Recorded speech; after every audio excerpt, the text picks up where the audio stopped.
साथियों नमस्कार। मैं डॉक्टर मोहित शुक्ला शिक्षा संसार ऑनलाइन चैनल पर आप सभी का बहुत बहुत स्वागत करता हूं। आज इस वीडियो के माध्यम से हम उत्तर प्रदेश शिक्षा सेवा चयन आयोग से जुड़े हुए कुछ बुनियादी प्रश्नों पर सवालों पर आपसे बातचीत करेंगे, जो अभ्यर्थियों के द्वारा प्रतियोगियों के द्वारा बार बार पूछे जा रहे हैं, बार बार उठाए जा रहे हैं। आप सभी जानते हैं कि उत्तर प्रदेश शिक्षा सेवा चयन आयोग का विवादों से चोली दामन का साथ रहा है। आयोग कोई भी परीक्षा संपन्न कराए और उसको लेकर विवाद ना खड़ा हो, प्रश्न चिन्ह उस परीक्षा पे ना लगे, ऐसा संभव ही नहीं दिख रहा। हाल ही में आयोग के द्वारा असिस्टेंट प्रोफेसर की परीक्षा संपन्न कराई गई और उस परीक्षा को लेकर भी प्रतियोगियों के मन में, अभ्यर्थियों के मन में गहरा असंतोष व्याप्त है। अभ्यर्थियों के द्वारा बार बार परीक्षा की शुचिता और पारदर्शिता को लेकर के प्रश्न खड़ा किया जा रहा है, सवालिया निशान लगाया जा रहा है। और जब परीक्षाएं कराई जा रही थीं, उस समय अखबारों में भी तमाम तरह की सूचनाएं प्रकाशित हुई थीं, जो परीक्षा की शुचिता और पारदर्शिता को लेकर प्रश्न चिन्ह खड़ा करती हैं। तो स्वाभाविक है, अभ्यर्थियों के मन में भी संदेह और गहरा हुआ है और अभ्यर्थी आयोग के सम्मुख धरना प्रदर्शन दे रहे हैं परीक्षा को लेकर। साथ ही आपको बता दें कि जो भी प्रश्न पत्र बनाए गए हैं, कुछ विषय ऐसे हैं जिसमें सारे के सारे प्रश्न आउट ऑफ सिलेबस पूछे गए हैं। 17 तारीख को सेकंड मीटिंग जो हिंदी का प्रश्न पत्र हुआ, सिलेबस तो काफ़ी व्यापक बनाया गया है, लेकिन अभ्यर्थी सिलेबस पढ़ते रहे और अभ्यर्थी के सामने जब प्रश्न पत्र आया तो उसमें सिलेबस से उनको कोई प्रश्न नहीं मिला। जी हाँ, अभ्यर्थी प्रश्न सिलेबस की तैयारी करते रहे और प्रश्न पत्र में सिलेबस के बाहर से सारे प्रश्न पूछ लिए गए, सारे प्रश्न आउट ऑफ सिलेबस आ गए। इस बात को लेकर भी अभ्यर्थियों के मन में गहरा असंतोष है और अब अभ्यर्थी आयोग के सामने धरना प्रदर्शन कर रहे हैं कि परीक्षा को निरस्त कर दिया जाए। आपको बता दें कि ये पहली बार नहीं हुआ, विगत परीक्षाओं में भी आपने देखा था कि हिंदी के पेपर में आयोग के द्वारा अरिहंत नाम की गाइड से 70 में से 62 सवाल सीधे सीधे पूछ लिए गए थे। अब अगर ये प्रश्न चिन्ह खड़ा किया जाए कि आयोग पेपर सेटर कहाँ से बुलाते हैं, पेपर सेटर कहने का तात्पर्य है जो एक्सपर्ट हैं, सब्जेक्ट एक्सपर्ट हैं, वो किस दुनिया से आते हैं। जब अरिहंत नाम की गाइड से ही 70 में से 62 सवाल पूछ लिए जाते हैं, तो उसमें एक्सपर्ट की क्या भूमिका है। भाई सीधे से किसी गाइड से आप बना लीजिए सारे प्रश्नोत्तर और उसी के हिसाब से आप सिलेक्शन ले लीजिए। सारी मानक पुस्तकों को पढ़ने का क्या मतलब, पूरे सिलेबस को पढ़ने का क्या मतलब, जब आपको एक ही गाइड से प्रश्न पूछना है। इस बार भी वैसा हुआ। इस बार अभ्यर्थी सिलेबस की अच्छे से तैयारी करते रहे और आउट ऑफ सिलेबस सारा क्वेश्चन आ गया। तो भाई एक्सपर्ट की भी ये जिम्मेदारी है, आयोग की भी जिम्मेदारी है कि जब एक्सपर्ट से पेपर बनवाएं, प्रश्न सेलेक्ट करवाएं, तो उनको बाकायदे सिलेबस दें और उनको ये निर्देशित करें कि भाई सिलेबस से आप सारे यूनिट से आप प्रश्न को पूछें। लेकिन ऐसा आयोग के द्वारा नहीं होता, तो आयोग स्वतः विवादों को जन्म देता है। अब आपको ये बता दें कि जब पिछली बार एक ही गाइड से 62 सवाल पूछ लिए गए थे, अभ्यर्थियों ने आयोग के सामने व्यापक धरना प्रदर्शन किया, इसका प्रमाण भी आयोग को दिया, लेकिन आयोग ने अभ्यर्थियों की नहीं सुनी। अंततोगत्वा अभ्यर्थियों को निराशा ही हाथ लगी थी। सारी वैकेंसी संपन्न कराई गई और आज उस वैकेंसी में सम्मिलित अभ्यर्थी असिस्टेंट प्रोफेसर के पद पर कार्यरत है। इस बार भी हम आपको बता दें कि आप प्रयास कर रहे हैं और आपका प्रयास सफल हो, हमारी शुभकामनाएं हैं आपके साथ। हमें भी समय मिला तो हम आपकी इस मुहिम में सम्मिलित जरूर होंगे, आपको सफलता हाथ लगे। लेकिन अगर मेरी राय में आप जानना चाहें तो आयोग ऐसा कोई कदम नहीं उठाएगा परीक्षा को कैंसिल करने का। जिस दिन आखिरी पेपर था 17 तारीख को ही आयोग के द्वारा एक नोटिस जारी की गई थी और उसमें आयोग ने घोषणा कर दिया था कि परीक्षा शुचितापूर्ण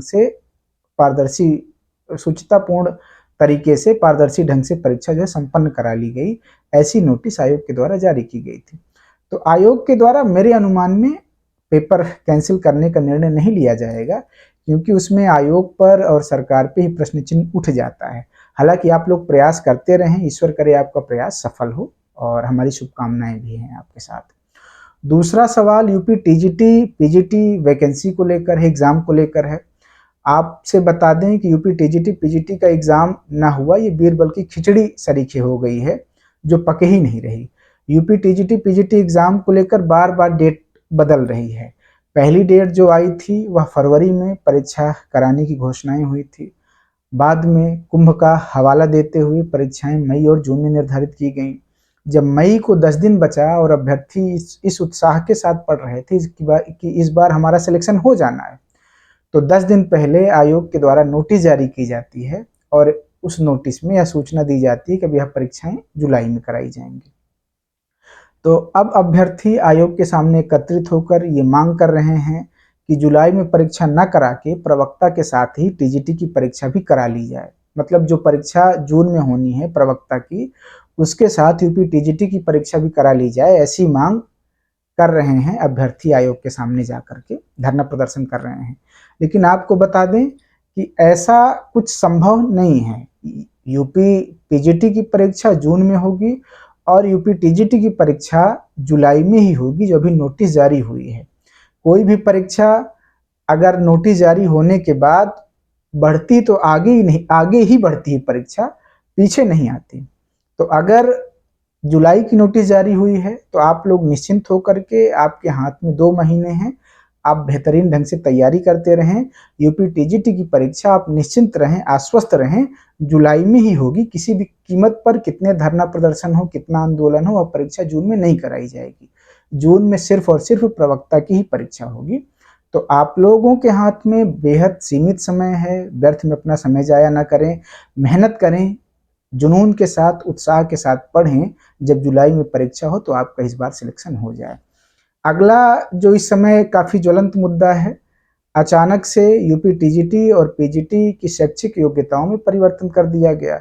यूपी पीजीटी में बीएड लागू कर दिया गया, जीव विज्ञान को विषय से बाहर कर दिया गया, प्राविधिक कला की अब वैकेंसी नहीं होनी।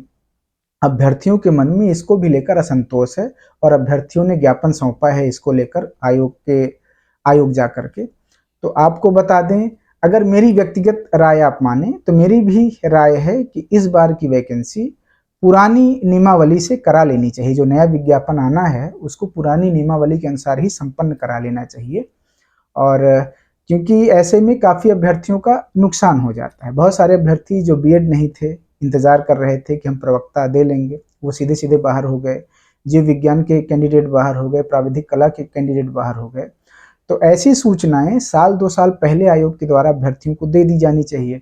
अभ्यर्थी अपना पढ़ते, अपना कॉम्बिनेशन बनाते, अपना बीएड करते, कुछ भी करते, लेकिन आयोग को इस तरह की नोटिस अचानक से नहीं जारी करनी चाहिए। ऐसे में अभ्यर्थियों को हताशा और निराशा ही हाथ लगती है।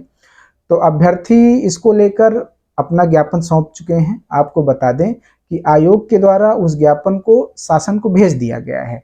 अगर शासन के द्वारा ये अनुमति मिल जाती है कि आने वाली वैकेंसी पुराने नियमों के अनुसार ही करा ली जाए, तो ये आने वाली वैकेंसी अगर शासन की अनुमति मिलेगी तो पुराने नियम के अनुसार करा ली जाएगी। अगर शासन की मंशा होगी कि नहीं, नया नियम ही लागू होगा इस वैकेंसी में, तो फिर जो भी कैंडिडेट बीएड नहीं किए हैं वो बाहर हो जाएंगे और नए नियम के अनुसार जो है परीक्षाएं कराई जाएंगी।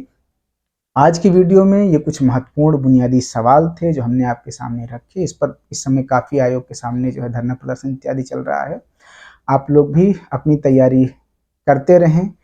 आज जो भी चर्चा हुई उसको लेकर आपकी क्या राय है, आप कमेंट सेक्शन में अपनी राय व्यक्त कर सकते हैं। आपके जो भी सवाल हों आप उनको कमेंट सेक्शन में पूछ सकते हैं। टीचिंग एग्जाम से जुड़ा हुआ कोई भी सवाल आप पूछ सकते हैं।